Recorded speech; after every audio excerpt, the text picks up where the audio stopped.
नमस्कार दोस्तों, आज मैं आपको फाल्गुन रविवार व्रत की कथा सुनाने जा रही हूँ। प्रेम से बोलिए सूरज भगवान की जय हो।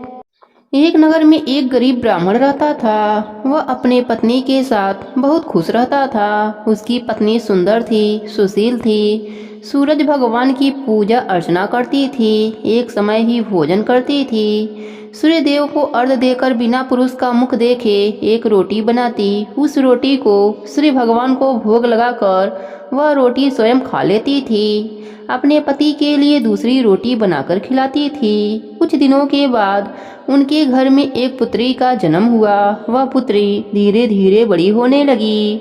एक दिन ब्राह्मणी सूर्य भगवान के भोग के लिए रोटी बनाकर रख दी थी। सूरज देव को अर्घ्य देकर आई भोग लगाने के लिए। तब तक उसकी पुत्री उस रोटी का कोना तोड़कर खा गई, पर ब्राह्मणी को पता नहीं चला। वह उस रोटी का भोग सूर्य देव को लगा दिया। तब तक आकाशवाणी हुई, हे देवी, यह रोटी तेरी बेटी ने जूठी कर दी है। तेरी बेटी को मैं श्राप देता हूँ कि बिन ब्याही माँ बनेगी और मेरे श्राप से कभी भी मुक्त नहीं हो पाएगी। तब ब्राह्मणी रोने लगी। वह माफी मांगने लगी, बोली, हे प्रभु, यह तो नादान है, बच्ची है, नासमझ है, अनजान है, मूर्ख है, इसे माफ कर दीजिए। आप तो दया के सागर हैं, दया कीजिए। तब सूरज भगवान ने कहा, मेरा वचन तो खाली नहीं जा सकता है, लेकिन मेरी भक्ति करेगी तो इसका दर्द कम हो जाएगा। इतना कहकर सूरज भगवान अंतर ध्यान हो गए। इसी चिंता के कारण ब्राह्मणी बीमार रहने लगी। तब एक दिन ब्राह्मण ने पूछा, क्या सोचती रहती हो? तब ब्राह्मणी ने कहा, मैं आपको एक बात बताना चाहती हूँ, वह राज है, आप अपने मन में ही राज रखना। तब ब्राह्मण ने कहा, मैं राज ही रखूंगा, बताओ क्या बात है। तब ब्राह्मणी ने सूर्य भगवान के श्राप की सारी बात बताई और ब्राह्मणी ने कहा, इसकी छोटी उम्र में ही शादी कर देना, पुत्री को घर के अंदर रखना, किसी भी पुरुष का मुख मत देखने देना, इस कलंक से बचा लेना। तब ब्राह्मण ने कहा, आज से मेरा वचन है, मैं तेरी हर बात को निभाऊंगा। ब्राह्मणी ने कहा, एक बात और है, तुम इसे छोटी उम्र में ही सूर्य भगवान का पूजा करना सिखा देना, क्योंकि सूर्य भगवान इसके भक्ति से प्रसन्न हो जाएंगे तो श्राप वापस ले लेंगे। तब ब्राह्मण ने यह भी वचन दे दिया। कुछ दिनों के बाद ब्राह्मणी मर गई। कुछ ही दिनों के बाद उसकी पुत्री बड़ी होने लगी। तब ब्राह्मण ने उसे सूरज भगवान की पूजा करना सिखा दिया। वह भी अपने माँ की तरह सूर्य भगवान की पूजा अर्चना करती। कुछ दिन बीतने पर ब्राह्मण ने सोचा कि मैं अपने पुत्री के लिए कोई वर ढूंढ कर आता हूँ। वह अपने पुत्री से बोला कि इस कुटिया से बाहर मत निकलना। इतना कहकर ब्राह्मण वर की तलाश में निकल गया। उसकी पुत्री अपने पिता की आज्ञा का पालन करती रही, किसी भी पर पुरुष का मुख नहीं देखती। एक दिन इधर राजा का बेटा जंगल में भटक गया और रास्ता भटकता हुआ घने जंगल में आ पहुंचा।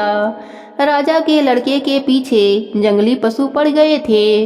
वह अपनी जान बचाने के लिए रास्ता भटकता भटकता उसी झोपड़ी के पास आ गया और जोर जोर से चिल्लाने लगा, बचाओ बचाओ। तब पुत्री पिता के वचन को भूल गई, दरवाजा खोल दिया। उसने देखा बहुत सुंदर राजकुमार बाहर खड़ा है। वह देखती ही रह गई। तब तक राजा का बेटा कुटिया के अंदर आकर दरवाजा लगा दिया। ब्राह्मण की बेटी ने कहा, तुम अंदर नहीं आ सकते हो, मैं पुरुष का मुख नहीं देखती हूँ। तब राजा का बेटा बोला, मैं तुम्हारे साथ कोई दुर्व्यवहार नहीं करूँगा, मैं तो अपनी जान बचाने के लिए आया हूँ। अगर तुम मेरे प्राण बचने से खुश नहीं हो तो मैं बाहर जा रहा हूँ। ब्राह्मण की बेटी धर्म संकट में पड़ गई और सोचने लगी, मैं इसे बाहर भेजती हूँ तो इसके प्राण जा सकते हैं, वह भी मुझे हत्या लगेगा। अगर अंदर रखूंगी तो मेरी माँ के वचन टूट जाएंगे। कोई बात नहीं, ऐसा कहकर वह अपने मन में धीर रखकर सोचने लगी। तब ब्राह्मणी की बेटी ने कहा, मेरे वस्त्र पहनकर नारी बनकर मेरे पिताजी के सामने रहना पड़ेगा, क्योंकि मुझे पुरुष का मुख देखने की आज्ञा नहीं है। तब राजा का बेटा बोला, तुमने मेरी जान बचाई है, मैं तुम्हारी हर बात को मानूंगा। तब वह लड़की वाला वस्त्र पहन लिया। कुछ देर के बाद ब्राह्मण आया तो पूछा, पुत्री, तुम्हारे साथ कौन है? तब पुत्री ने जवाब दिया, यह नारी रास्ता भटक गई थी, इसके पीछे जानवर पड़े हुए थे। यह अपनी जान बचाने के लिए आवाज लगाई तो मैंने दरवाजा खोल दिया। पिताजी, आपकी आज्ञा हो तो यह हमारे साथ रह जाए। तब ब्राह्मण ने कहा कि नारी है तो मुझे कोई परेशानी नहीं है। कई दिन बीत गए, उन दोनों में इतना प्रेम बढ़ गया कि वह हर हद पार कर गए। ब्राह्मण की बेटी गर्भवती हो गई। अब दोनों घबराने लगे। तब राजकुमार ने कहा, तुम अपने पिताजी से कह देना कि मैं गर्भवती थी। मैं जब बाहर से आई थी तभी गर्भवती थी। तब राजकुमार की बात मानकर ब्राह्मण की बेटी ने अपने पिताजी से ऐसा ही कहा और आते ही अपने पिताजी के बीमारी का बहाना बनाकर सो जाती थी। धीरे धीरे 9 महीने बीत गए। उसका अंतिम समय आ गया। तब उसने पिताजी को आवाज लगाई, बोली, हे पिताजी, इस लड़की का अंतिम समय है। पिताजी, आप दाई माँ को बुला दीजिए। तब ब्राह्मण ने दाई को बुलाकर लाया। दाई माँ ने अंदर आकर देखा तो ब्राह्मण की बेटी गर्भवती थी, उसका बच्चा होने वाला था। तब राजा के बेटे ने सारी बात बताई और कहा, अगर तुम किसी से कुछ नहीं कहोगी तो मैं तुम्हारा घर मोहरों से भर दूंगा। दाई राजा के बेटे के कहे अनुसार ही किया। बाहर जाकर किसी को कुछ नहीं बताया। धीरे धीरे उनका बेटा बड़ा होने लगा। एक दिन राजा अपने बेटे को ढूंढता हुआ उसी नगर में आया और उसी झोपड़ी के पास आकर आवाज देने लगा।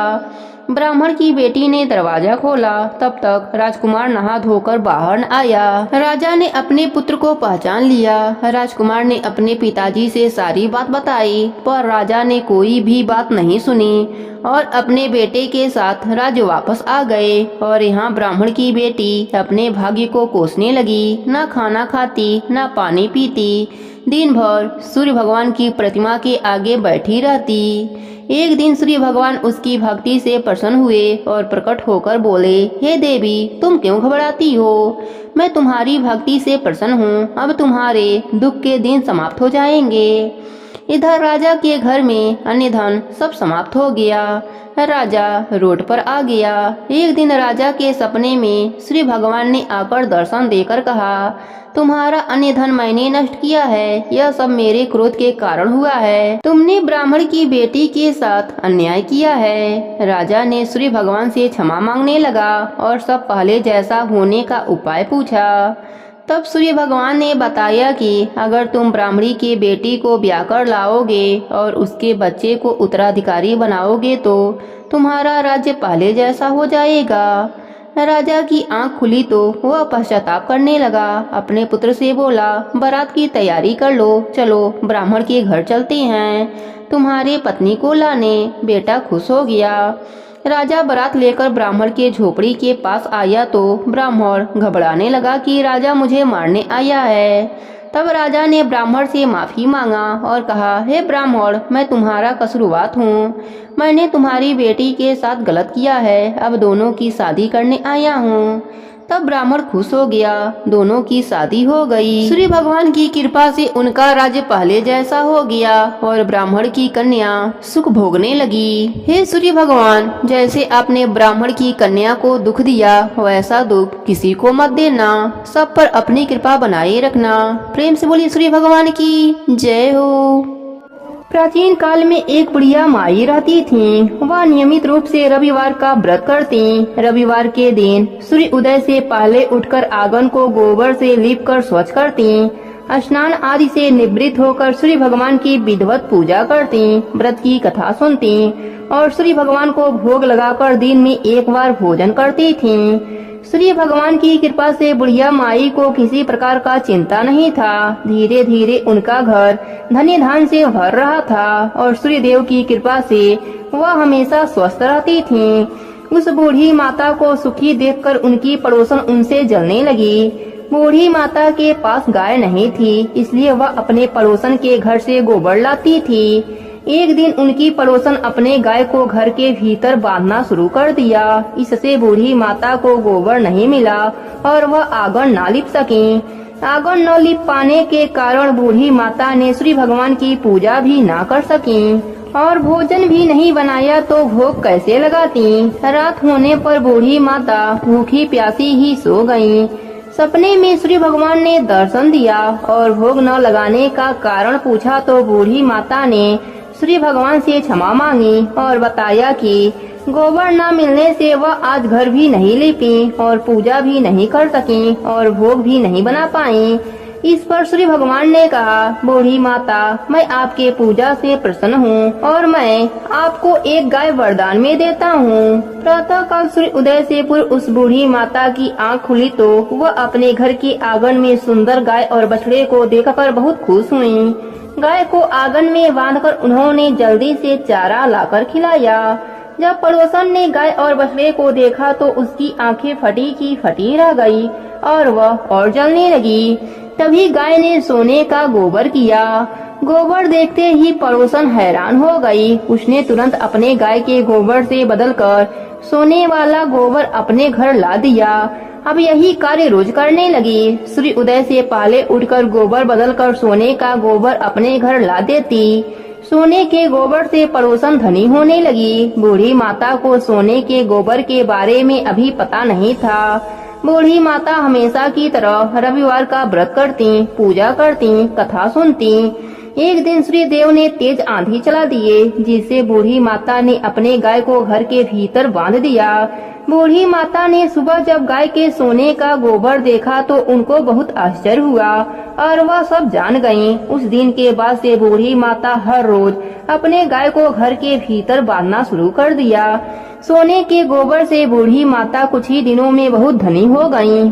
पड़ोसन को सोने का गोबर ना मिल पाता था, इसलिए वह बुरी तरह से जल भूनकर राख हो गई और अपने पति को समझा बुझाकर उसे नगर के राजा के पास भेज दिया। राजा को जब ज्ञात हुआ कि गाय सोने का गोबर देती है तो वह अपने सिपाहियों को आदेश दिया कि बूढ़ी माता के घर से गाय और बछड़े को तुरंत लाया जाए। गाय और बछड़ा राजमहल में आ गए।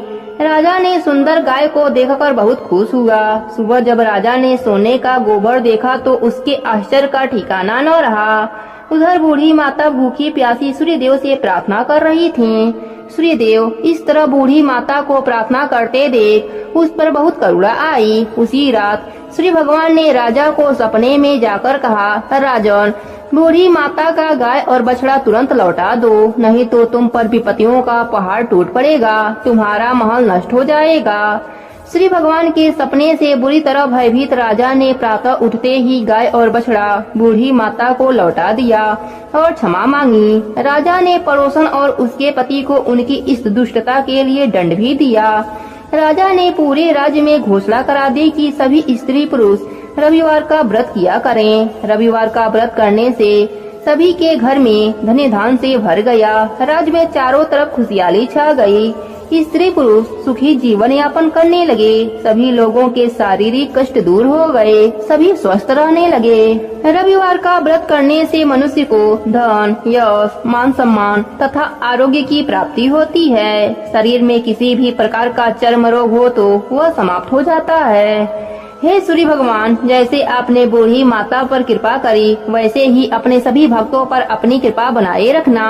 प्रेम से बोलिए सूर्य भगवान की जय हो।